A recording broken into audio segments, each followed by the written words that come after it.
Hi, in today's tutorial I'm going to show you how to export projects on Asana website. So first of all, of course, you would like to go and open the browser that's going to use to follow this tutorial steps.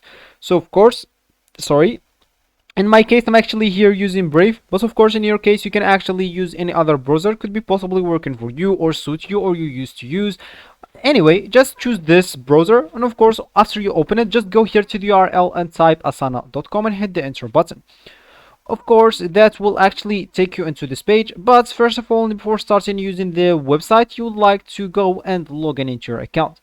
But if you don't have an account, all you need to do, just go and create your account. You can even go and create it with Google if you don't want to go through all the boring steps of creating your account.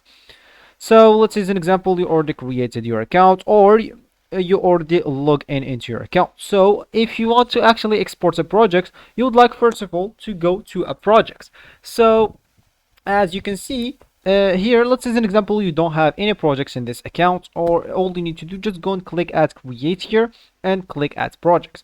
Of course you can click at blank projects or use a template, or even import a spreadsheet from of course Google Sheets. So let me just go and click maybe at use templates, then choose whatever templates from here, from this recommended. Of course you can even choose like from your workspace, or you can just go here and click at or start a blank page and choose whatever you want. So this is an example list, let me name it whatever, continue, maybe go to projects, and as you can see you'll find it here on your workspace. That is actually your project now. So of course if you want to export it, all you need to do, just go just go here of course to the project. So of course we have here, for me I have 3, but for you of course if you have one, that's great.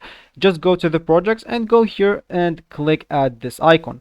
Of course from here you would like to go here until you find this export/print and choose whatever type you would like to export it. If you want to export it to calendar, to CSV, to JSON of course, or you can even print it if you want. So this will be actually for this tutorial. I hope you like it. Thank you guys for watching, and goodbye.